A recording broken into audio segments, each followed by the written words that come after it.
Hello everyone, I'm George from Ireland, and behind me you might see a familiar figure in profile. Well, if this angle isn't any clearer, maybe not, perhaps I'm a bit too far away.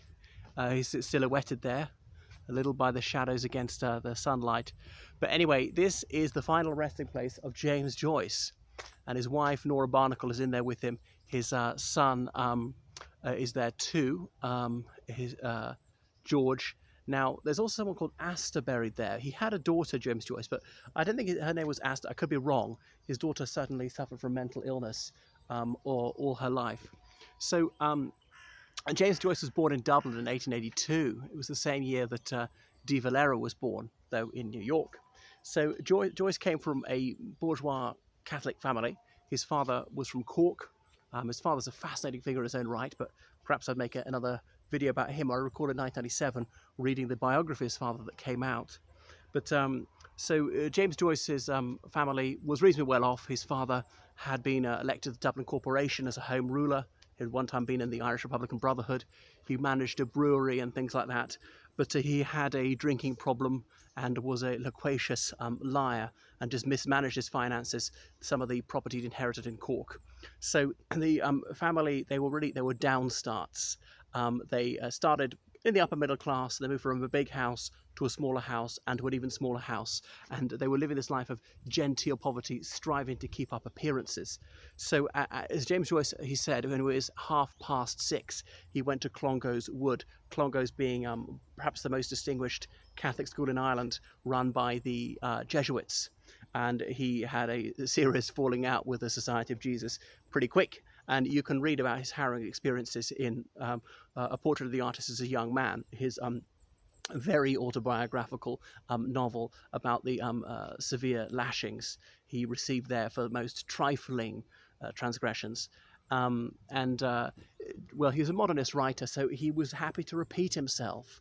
A lot of novelists up until that time would have striven not to use the same one twice unless absolutely unavoidable. But he talks about the scalding pain and the scalding tears, and using the word scalding several times on one page. So this is for effect. So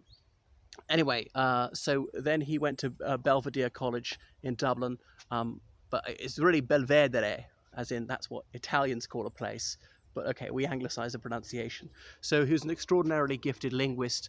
He mastered Latin and Greek very quickly. His English prose is magisterial, and he learned several other languages like French and Italian. So he finished school at the age of 16, not uncommon at the time.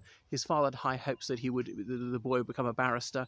He was the eldest of about a dozen children. The next youngest brother was Stanislaus, who was very much not so much loved. James was the prodigal son, so he went to University College Dublin, graduated at the age of 20. He read arts there, so mainly languages. So he's already having poems published by the age of 17, articles in literary magazines. So he was fascinated by the works of Henrik Ibsen, the Norwegian playwright, who was the height of his fame at the time. So he learnt Dano and Norwegian so he could correspond with Ibsen. He tried to become a book reviewer in London, but that didn't pan out because he made some disobliging remarks to the person who was trying to get work from. So he was his own worst enemy in some ways, James Joyce. Anyway, at the age of 20, he'd met Nora Barnacle, this chambermaid from Galway. Her surname was Barnacle, and Joyce's mother said, she'll stick to you.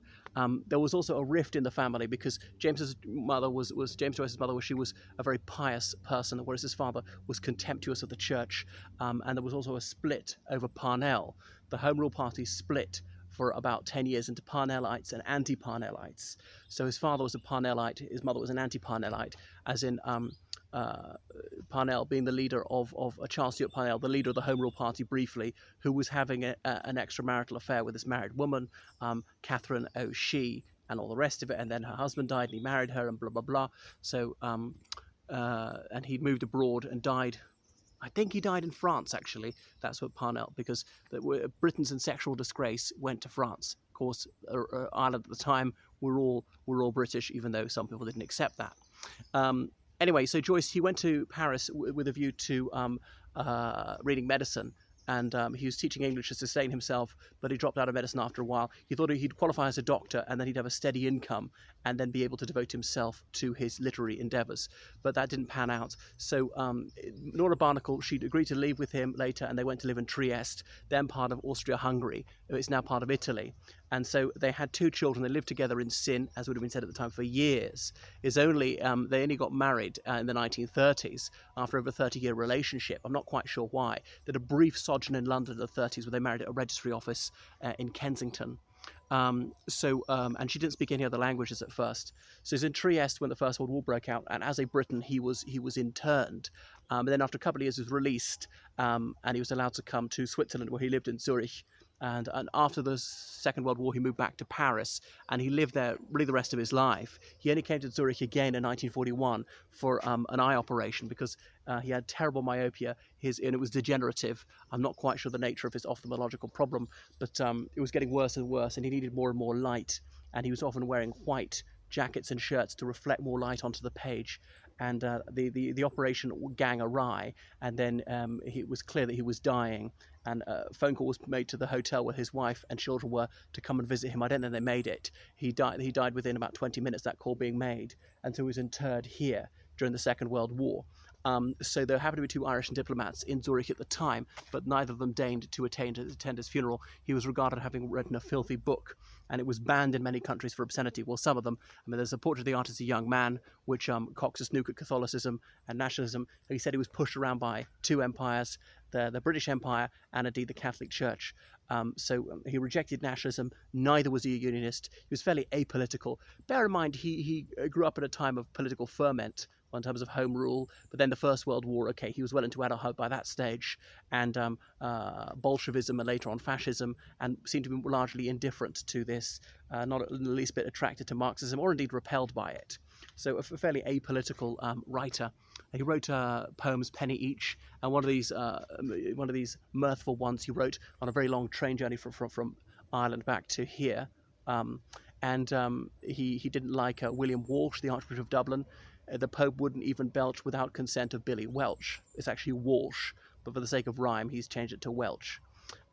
Gas from a burner, that poem is called. We used to have a lot of burners to keep ourselves warm, but to cook things in those days. Or Etche Pua, about the birth, I think it was of his child. Now, he had grandchildren via his son, I don't think via his daughter. So genius goes with madness, and perhaps that's why his daughter had a mental illness. So what else? He really mastered other languages. Okay,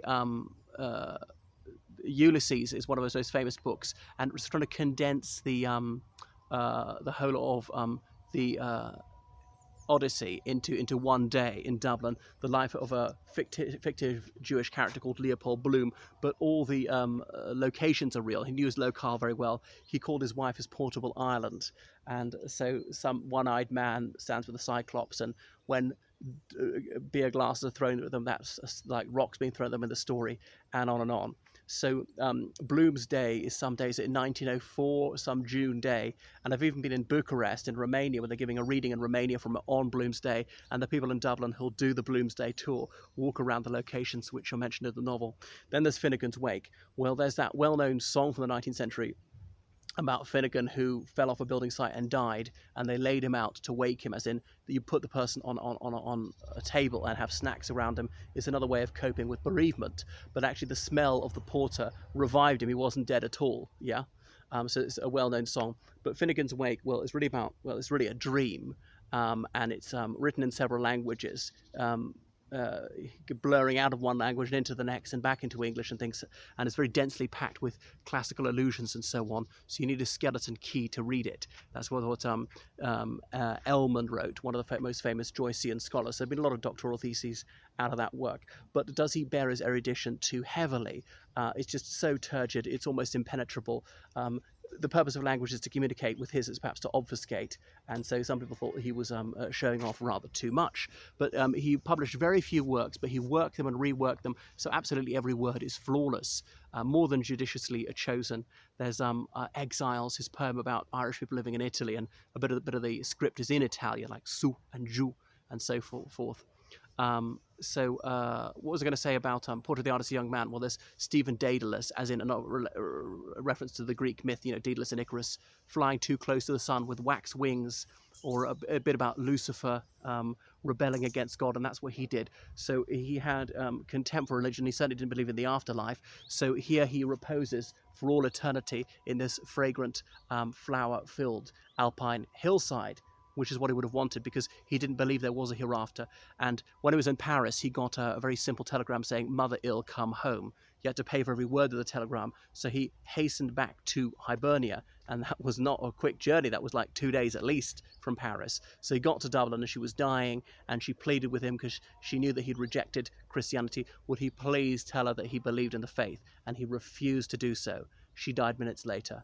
I think that was cruel. There was no need to be so Pharisaical about your atheism, just to bring the old woman a bit of consolation in her last few minutes on earth, and you wouldn't even do that. It wouldn't have hurt you one whit, but oh no, you had to be so high and mighty and principled, which is not going to achieve anything. It's not going to reduce grief in the world. You just immiserated her when you could have brought her a little bit of comfort in her dying moments. Anyway, so there was obviously a bad side to Joyce. So you really got to dip into his literary works. There are not too many of them. An enormously gifted person, and it's because he wrote and rewrote his works so many times. So they're on this list of banned books in Ireland until the 60s, now part of our literary canon. Well, that is James Joyce, and this is as close as I'll ever get to him. I mean, I've known about him since I was very, very little, since I was about 6, and here I am. I'm only 6 feet above him.